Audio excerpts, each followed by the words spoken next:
नमस्कार, पेश है इस हफ्ते का मुकाबला। मैं हूं विज्ञान प्रकाश। कुछ बड़े बुनियादी सवाल आपसे हमेशा की तरह पूछूंगा और ये आपके और हमारे पुलिस के रिश्ते से जुड़े हुए हैं। पहला सवाल मेरा आपसे है, क्या अब भी आपको पुलिस से डर लगता है? क्या आपको लगता है कि पुलिस आपके साथ दोस्ताना व्यवहार रखती है? क्या आपको लगता है कि पुलिस जो है वो पूरी तरह से भ्रष्टाचार से दूर है? क्या आपको लगता है कि पुलिस जो है वो नेताओं के हाथ की लाठी है? और लाठी से मतलब पकड़कर चलने वाली लाठी नहीं, मजबूती से प्रहार करने वाली लाठी। क्या आपको लगता है कि पुलिस अफसर एक स्तर आने के बाद नेताओं के हाथ की कठपुतली होते हैं? क्या आपको लगता है कि पॉलिटिकल स्टैब्लिशमेंट जितना भी है इस मुल्क का, अगर उसको सबसे ज्यादा चाहत किसी महकमे को अपने नियंत्रण में लगातार रखने की है तो वो है पुलिस? ये कुछ बुनियादी सवाल मैंने आपके सामने रखे हैं। अब आपको जल्दी से एक और बात बताता हूं, जरा बहुत गौर से इसको सुनिएगा। अलग अलग कमिटियां बनी हैं पुलिस के बारे में, उनमें से 4 का मैं जिक्र करूंगा।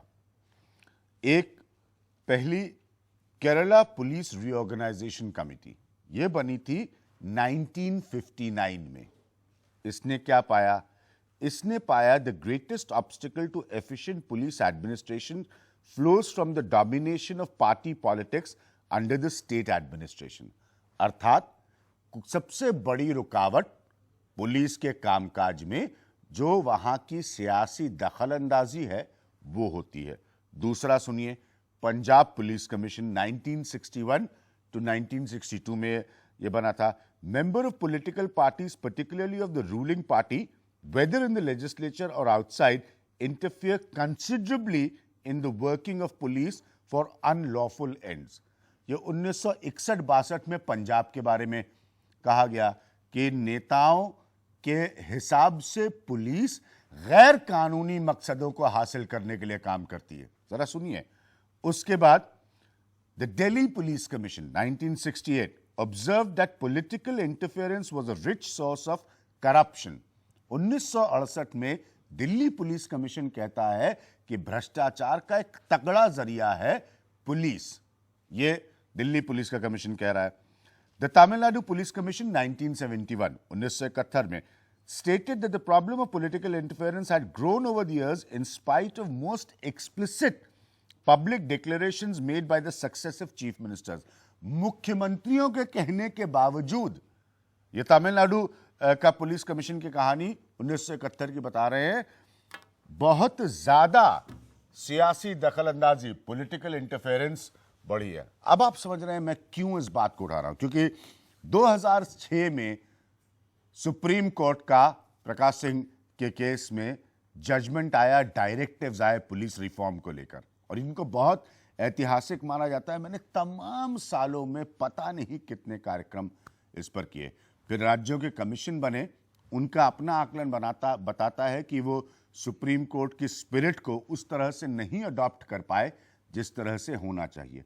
अब इतनी मेरी बकवास सुनने के बाद अभी सोच रहे होंगे कि अगला पॉइंट मैं क्या रखूंगा। अगला पॉइंट मैं ये रखने वाला हूं कि जब पुलिस नेताओं के हाथ की कठपुतली बनकर खेलती है तो मथुरा जैसी घटना होती है, जहां पर एक आदमी शहर के बीचों बीच हथियार इकट्ठा करता है और पुलिस देखती और सोती रह जाती है। सेंटर से लेकर स्टेट तक फिर बयानबाजी होती है और स्टेट की रिपोर्ट तक में बताया जाता है कि नीचे के अधिकारियों को ज्यादा जानकारी नहीं थी, क्योंकि पुलिस जो स्थानीय तौर पर लॉ एंड ऑर्डर जिसका रखने का काम है वो बेहद लचर और कमजोर नजर आती है। इसीलिए क्या सही मायने में रिफॉर्म हो पाए पुलिस? मेरे साथ एक बहुत अच्छा पैनल है, इन लोगों को ध्यान से सुनिएगा और मैं उम्मीद करूंगा कि नौजवान कुछ अच्छे प्रश्न पूछें।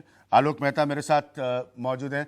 आलोक मेहता आप सब जानते हैं देश के एक बहुत बड़े संपादक हैं और हर वो युग देखा है जहां पुलिस पे पोलराइजेशन तक का 1992 अयोध्या पोलराइजेशन तक का आरोप लगाए। ये बहुत सेंसिटिव मैटर है। बीके गुप्ता साहब को आपको मिलवाने की जरूरत नहीं है, दिल्ली के पुलिस कमिश्नर रहे हैं, बहुत कामयाब पुलिस कमिश्नरों में इनको गिना जाता है दिल्ली के। मेरे साथ नवाज कोतवाल हैं, बहुत वर्षों से ये काम कर रही हैं पुलिस के मसले पर, पुलिस में तब्दीली के मसले पर।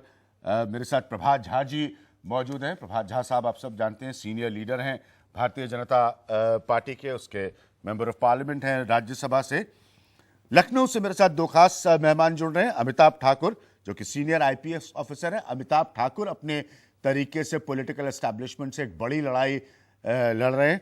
और मेरे साथ जूही सिंह मौजूद है जो कि लीडर हैं समाजवादी पार्टी की। दीपक गुप्ता, मैं आपसे शुरू करूंगा और हम लोग कोशिश करेंगे कि कम समय में अपनी बात रखें, क्योंकि मैं नहीं चाहता आप लोगों के वक्तव्यों को बाद में हटाना पड़े या उसको एडिट करने की नौबत आए। क्या होता है ये पुलिस और नेता का खेल, क्या होता है? देखिए, जहाँ तक राज्यों का संबंध है जी, तो बहुत ही घनिष्ठ सबके फेवरेट्स होते हैं। सबके फेवरेट्स होते हैं जी। और जो सुप्रीम कोर्ट का आदेश था कि सीनियर मोस्ट ऑफिसर डीजीपी लगाया जाएगा, वो 2 साल का उसका कार्यकाल होगा, बाकी अफसरों का कार्यकाल भी निश्चित रूप से होगा 2 साल, जिससे आप उनको समय से पूर्व उनका ट्रांसफर ना कर पाएं।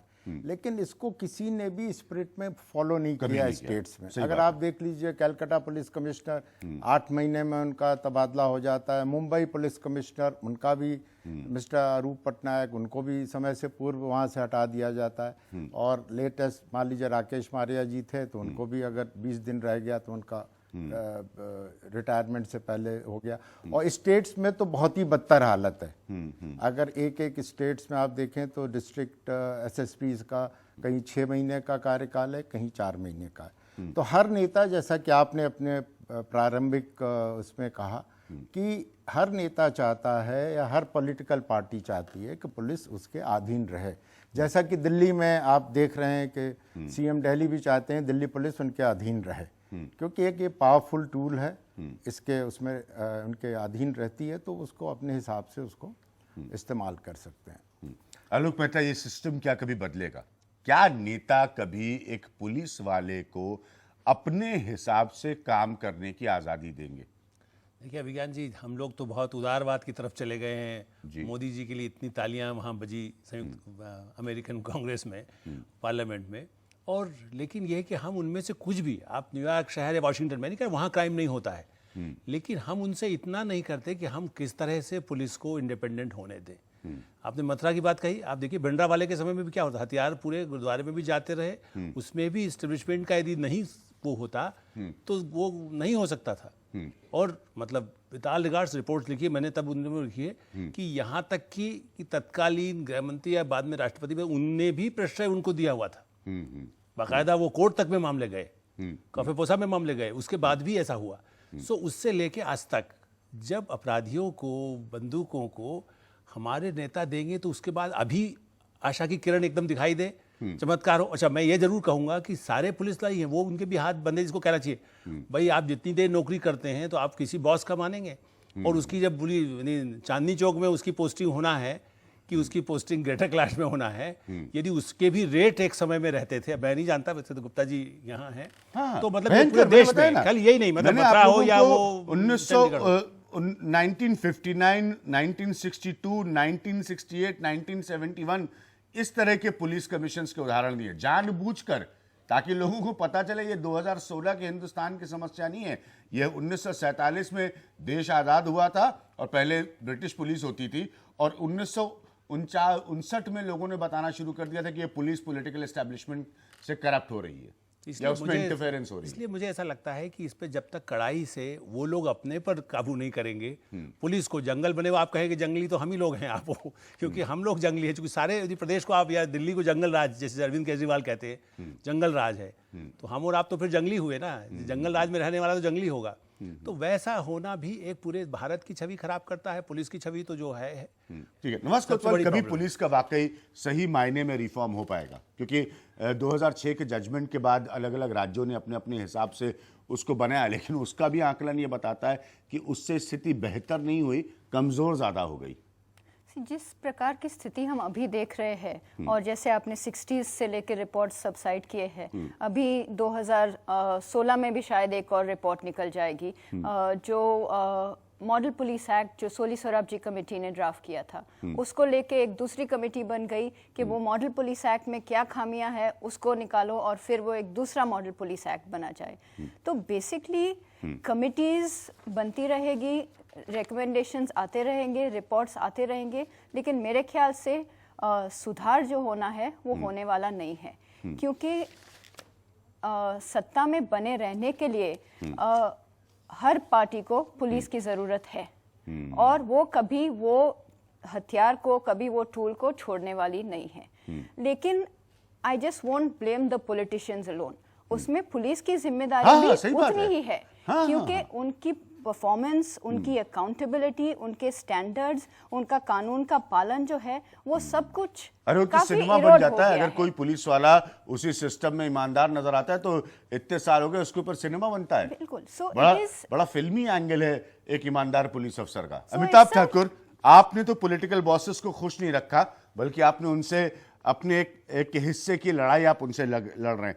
ये क्या पुलिस का कल्चर हो गया है, या पुलिस वाले को छोटे से लेकर ऊपर के स्तर तक ये समझ में आता है कि तरक्की का यही रास्ता है, इसको कतई बदलने की जरूरत नहीं है, और सिस्टम भी उनको वो रास्ता दिखाता है?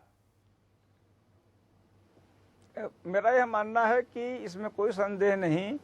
कहने को जैसे बड़े बड़े जो मंत्री होते हैं, उनके ऊपर के जो प्राधिकारी होते हैं, वो कहते हैं कि हम पुलिस पर दबाव नहीं बनाना चाहते। सभी यही चाहते हैं कि पुलिस पे पूरा उनका कंट्रोल रहे और उस संस्था पे उनका हक व अख्तियार रहे। लेकिन साथ ही साथ जो दूसरा हिस्सा होता है कि जो नीचे के जो अधिकारी हैं, हम लोग हैं, हमारी भी इतनी चाहते हैं कि हम भी चाहते हैं कि हमारा उनसे ताना बाना बुना रहे। तो यदि एक तरफा ये मोहब्बत होता तो ज़्यादा दिक्कत नहीं आती। ये दो तरफा प्यार है, इसीलिए इसकी कठिनाइयाँ बड़ी बढ़ जाती हैं। न वो छोड़ना चाहते हैं हमें, न हम उनको छोड़ना चाहते हैं। दोनों की इसमें बरकत है। ये सामूहिक बरकत मेरे ख्याल से सबसे बड़ा खतरा है इसमें। ठीक है, सामूहिक बरकत जो है वो आप कह रहे हैं बहुत। जूही सिंह जी, जब स्टेट्स को आप देखते हैं मथुरा जैसी घटना होते हुए, कितना आप पुलिस को रिस्पॉन्सिबल मानते हैं? जैसा कि सब लोग इस पैनल में कह रहे हैं, वेरी ऑनेस्टली, हाँ, पॉलिटिशियंस इरिस्पेक्टिव ऑफ मथुरा, अगर उत्तर प्रदेश की बात करें तो स्पेशली नीचे लेवल की पुलिस पे एक प्रेशर रहता है और एक नेक्सस होता है कि पोस्टिंग्स आपको अच्छी चाहिए। पॉलिटिशियंस भी बहुत कुछ अपना काम कराना चाहते हैं जो आसानी से फ़ोन पर हो जाता है। लेकिन और आपने जैसा बताया बहुत सारे कमीशन सेट हुए। एक ज़रूर मुझे उम्मीद की किरण दिखाई देती है कि ऐसे बहुत सारे लॉज आए हैं जो प्रोविजंस हैं, जिसमें जैसे पॉक्सो हुआ, जिसमें एफआईआर लिखना ज़रूरी होता है। तो एक पारदर्शिता पुलिस में भी आ रही है और शायद हमको भी संयम रखने की ज़रूरत है और ये नेक्सस तोड़ने की ज़रूरत है। पुलिस निचले लेवल पे, स्पेशली हम लोग बड़े लेवल पर जाते हैं कि डीजीपी आप लोग ये हटाया नेक्सस जाए या कैसे ना तोड़ेंगे? हटाया जाए। नेताओं को तो तोड़ने में, जैसे अमिताभ ठाकुर ने कहा कि दोनों तरफ से बड़े प्रॉस्पेरिटी का नेक्सस है, ये बड़ी तरक्की का नेक्सस है, क्यों आप लोग तोड़ना चाहेंगे? कोई पॉलिटिशियन मुझे नहीं लगता तोड़ना चाहेगा पुलिस वालों से किसी तरह का रिश्ता, न पुलिस वाले चाहेंगे। यहाँ तो मैं कहना नहीं चाहता, देखिए ये जातिवाद का प्रश्न हो जाएगा, लेकिन पूरे हिंदुस्तान की हकीकत है कि जाति के आधार पर भी पुलिस वालों को नेताओं के साथ संलग्न होकर तरक्की मिलती है। यह हकीकत है। मैं भी उसी राज्य का रहने वाला हूं जहां से आप है और बीके गुप्ता साहब है। हम सब जानते हैं कि इन स्टेट्स में क्या होता है। पुलिस में लोगों को कास्टिज्म पे भी प्रमोशन मिलता है। अभिज्ञान, चीज़ें बदल रही हैं और चीज़ें बदलेंगी। जहाँ तक अभी तक तो हम लोग कहते थे कि पूरी पॉलिटिक्स ही बिल्कुल जातिगत आधार पर लड़ी जाती है। चीज़ें बदल रही हैं, बहुमत की सरकारें आनी, तो मुझे लगता है कि एक युवा पीढ़ी जो कि बहुत दिन तक ये टॉलरेट नहीं करेगी। सिस्टम में एक ऑलरेडी चर्निंग है। अगर अमिताभ ठाकुर जी को भी कह लें तो ये व्यक्तिगत रूप से हमारी ही सरकार से अपने मुद्दों पर लड़ाई लड़ रहे हैं। तो अक्रॉस द टेबल प्रेजेंस है लोगों का जो ये पारदर्शिता चाहते हैं। ये जरूर हर पॉलिटिशियन चाहेगा, हर ब्यूरोक्रेट चाहेगा कि अगर लीगल परिधि में उसका काम हो तो वो हो जाए। आपकी सरकार के 5 साल पूरे हो जाएंगे कुछ वर्ष में, आप लोग नहीं ला पाए चेंज, उसके बारे में तो बात करें। मेरे साथ प्रभात झा जी बहुत इत्मीनान से इस बात को सुने। प्रभात जी, 2006 में बुनियादी बातें देश की सर्वोच्च अदालत ने रख दी थी पुलिस में तब्दीली को लेकर, और बड़ी अच्छी बातें थी, ये मैंने तब भी कहा था, लेकिन आज लगता है कि कोई भी उसको पूर्णतः पालन करने के लिए तैयार कतई भी नहीं है। पुलिस आज भी नेता के हाथ का खेल है और वाइस वर्सा। जी, ये एक दिन का खेल नहीं है, हाँ, ये वर्षों से चला आ रहा और आपने 61 से लेकर अब तक की रिपोर्ट दी और 2006 तक सुप्रीम कोर्ट के डायरेक्शन को भी कोट किया। अब इसमें एक तरह की बातें नहीं है। सवाल यह है कि अभी हमारे प्रधानमंत्री जी ने, आप कहेंगे इसको मैं पार्टी से एवं बताना चाहता हूं। मैं स्मार्ट पुलिस की बात की, उन्होंने सारे देश के डीजीपी को बुलाया और सारी बातें रखी और स्मार्ट के उन्होंने परिभाषा बताई वहां पर कि एस से क्या होता है, एम से क्या होता है, ए से क्या होता है, ऐसे स्मार्ट की पूरी एक एक परिभाषा बताई और उसके बाद कहा कि मेरी उम्मीद यही है। सवाल क्या है कि क्या पुलिस, देखिए बिना कार्यपालिका के पुलिस चलेगी नहीं। मैंडेट मुख्यमंत्री को, मुख्यमंत्री बनता है, एमएलए बनता है, चलेगा, लेकिन इसमें यह कहां लिखा हुआ है अभिज्ञान जी कि आप अपने सब बातों को, कानून को, एक्ट को, सबको छोड़कर, आईपीसी को छोड़कर आप खाली नेता की बात मानो? यह कहीं नहीं है। लेकिन जो अभी अमिताभ ठाकुर जी ने कहा है कि निश्चित तौर पर पोस्टिंग, प्रमोशन, और ये दो चीजें ऐसी हैं। अब इसमें एक और चीज है, पुलिस का तबादला हो जाता है ट्रांसपोर्ट में, पुलिस का तबादला ऑन डेपुटेशन हो जाता है आबकारी एक्साइज डिपार्टमेंट में, ऐसे विभाग भी बहुत सारे हैं, कस्टम में हो जाता है। अब ये आदमी अपने जीवन में कम समय में बहुत लाभ पाना चाहता है और इसलिए जब जिन नेताओं का वो उपयोग करता है, फिर वो नेताओं के शरण में रहता है, फिर उसके लिए डीजीपी प्राथमिकता नहीं होती, उसके इमीडिएट बॉस एसपी प्राथमिक नहीं होते हैं, उसके लिए वो नेता प्राथमिकता के तौर पर आ जाता है। जो मेरे ख्याल से ये सिस्टम वर्षों से चला आ रहा है, एक अब इसको तोड़ना चाहिए। दो चीजें, नेशनल सिक्योरिटी कमीशन याद है आप लोगों को? ये नेशनल सिक्योरिटी कमीशन था प्रभा जी, और आप बहुत पढ़े लिखे व्यक्तियों में से, इसलिए आपसे पूछना चाह रहा हूं मैं, जिसका मकसद बड़ा साफ था कि जो टॉप बॉस है उसको एक तरीके से चुना जाए, 2 साल का समय दिया जाए, और ये सेंटर की रिस्पॉन्सिबिलिटी का प्रश्न था। अगर राज्य अपनी कमजोरियां दिखाते हैं, अगर राज्य में तथाकथित नेक्सस पुलिस का ज्यादा गहराया हुआ है, तो केंद्र एक बड़ी भूमिका में आए, यह सुप्रीम कोर्ट कहता था। क्या हुआ इस नेशनल सिक्योरिटी कमीशन का? दूसरा, setting up of police establishment board, जिसका पूरा 100% मकसद है कि ट्रांसफर्स, पोस्टिंग, प्रमोशन, इन सब का एक ट्रांसपेरेंट तरीका बने, उन पर निर्णय लेने के लिए। Prabhat ji, security commission, police establishment board.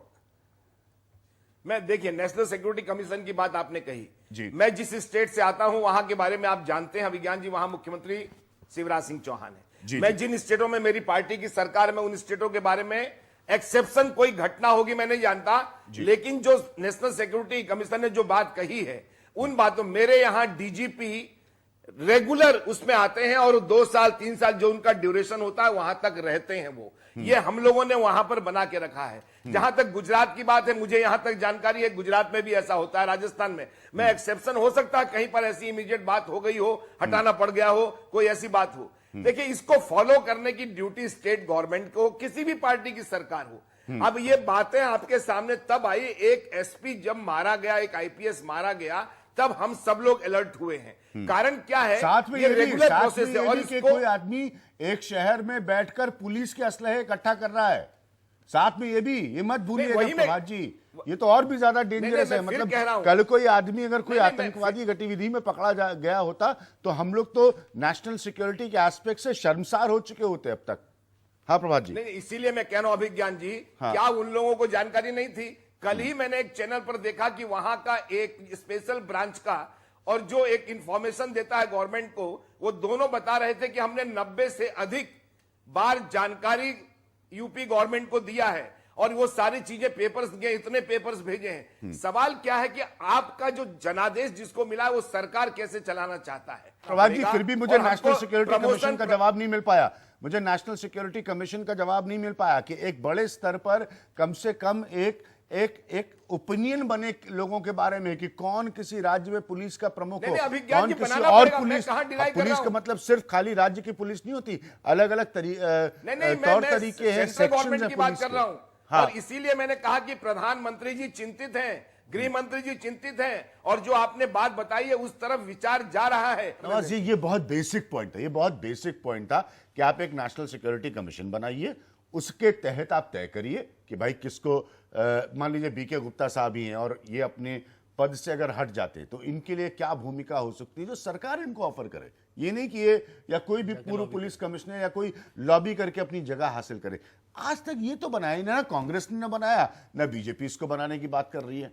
मैं थोड़ा जजमेंट को एक एक्सप्लेन कर देती हूँ 2006 का। वो बेसिकली 3 मुद्दों को इश्यू रेमेडी करने के लिए बना गया था। एक तो पॉलिटिकल इंटरफेरेंस जो था पुलिसिंग में, दूसरा जो था वो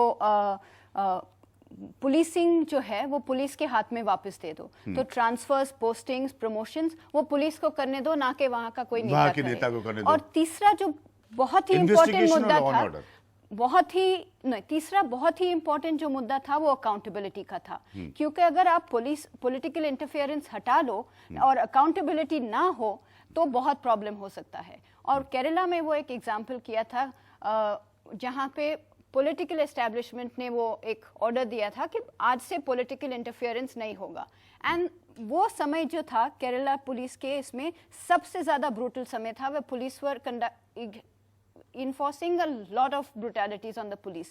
So ये political interference और accountability हाथ में साथ साथ जाता है।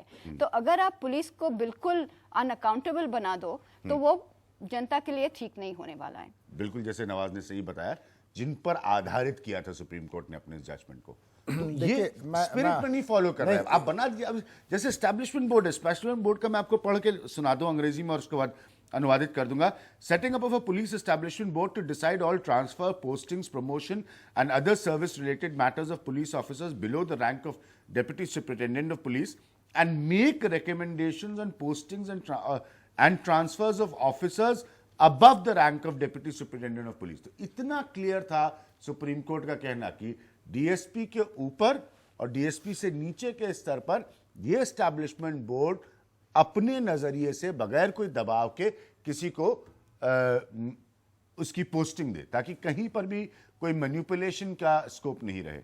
देखिए, जहाँ तक दिल्ली पुलिस का सवाल है जी, ये ज़्यादातर जो रिफॉर्म्स हैं वो इम्प्लीमेंट हो गए हैं ग्राउंड पे। पुलिस एस्टेब्लिशमेंट बोर्ड भी है, स्टेट सिक्योरिटी कमीशन भी है और बहुत ही सुचारू रूप से चल रहा है। दिल्ली पुलिस का ये बहुत बड़ा सौभाग्य है कि ये दिल्ली पुलिस सेंट्रल गवर्नमेंट के मिनिस्ट्री ऑफ होम अफेयर्स के अधीन है।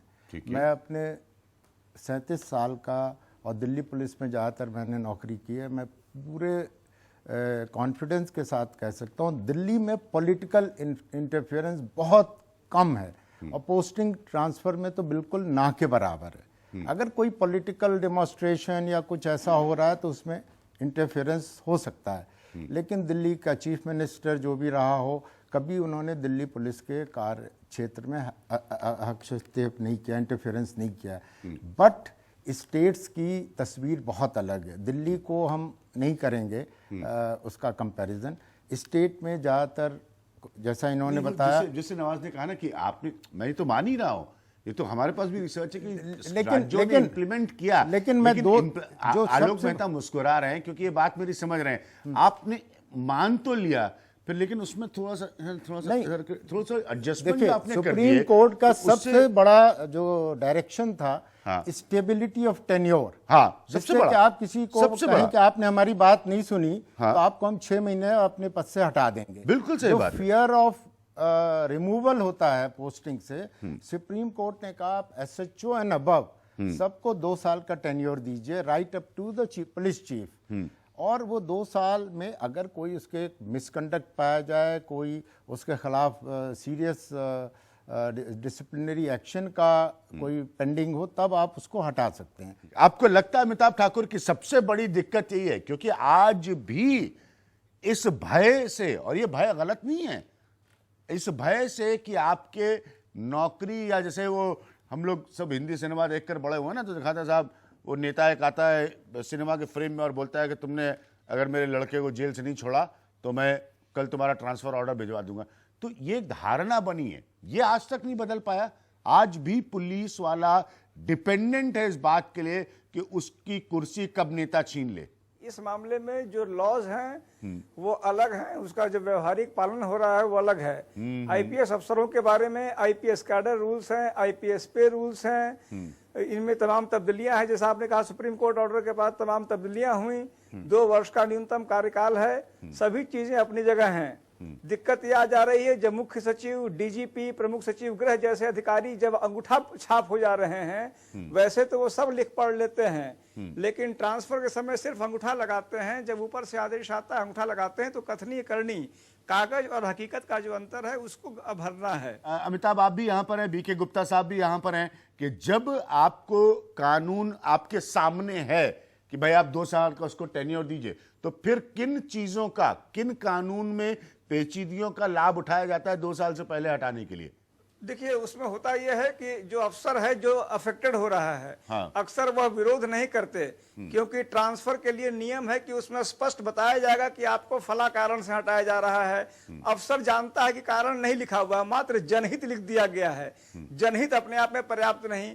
अफसर चूंकि लालच में होते हैं, वो कोर्ट का दरवाजा नहीं रुक करते हैं, इस कारण कभी कोई मामला सामने नहीं आता। अन्यथा तमाम मामले अपने आप स्वतः निरस्त हो जाएंगे यदि अफसर ने अपनी जो है जो उसकी कुव्वत है और जो उसको चाहिए उसके लिए कोर्ट जाए। तो तमाम चीजें गलत हो रही हैं, लोग चुपचाप सह रहे हैं। देखिए इसीलिए मैंने जानबूझ कर ये 2 बातों का उदाहरण दिया कि आप नेशनल सिक्योरिटी कमीशन, साथ में एक एस्टैब्लिशमेंट बोर्ड पुलिस का, इसी में तो तोड़ मरोड़ हो रही है। अब वो कह रहे हैं कि अमिताभ ठाकुर क्या कह रहे हैं कि देखिए अगर आपका 2 साल का समय तय है फिर भी वो हटा देते हैं, फिर भी वो क्लॉज और कानून ढूंढ के आपको हटा देते हैं। देखिए हटा ही नहीं देते हैं। मेरा इसमें एक और है, जैसे आप आईपीएस की बात कही, हाँ। भारतीय पुलिस सेवा उसको कहते हैं, विशेष सेवा और ये सेवा।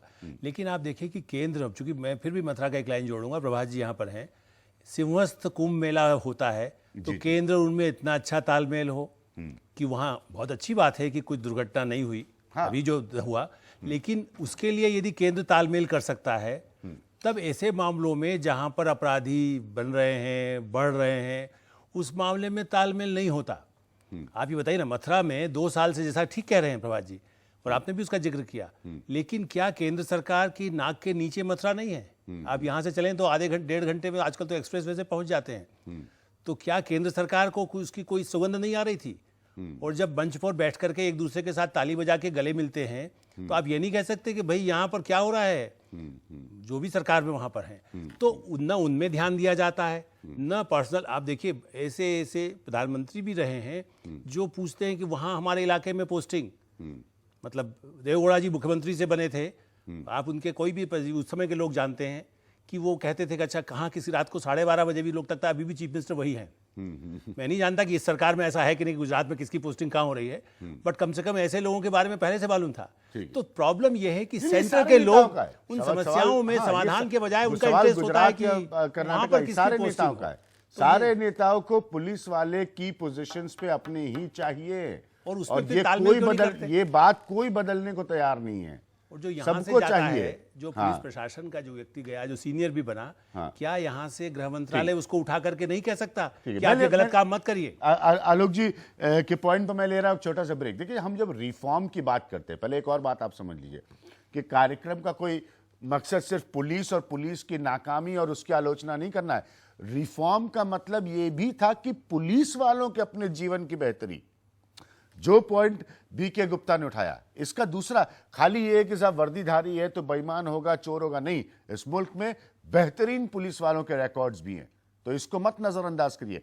इसीलिए सुप्रीम कोर्ट ने कहा कि उसको अपनी जगह पर परिपक्व करिए, उसकी कुर्सी कमजोर मत करिए, ताकि वो आंख दिखाकर नेता से या एस्टैब्लिशमेंट से पूछ सके कि आप गलत कर रहे हैं, मैं आपके कहने को नहीं मानूंगा।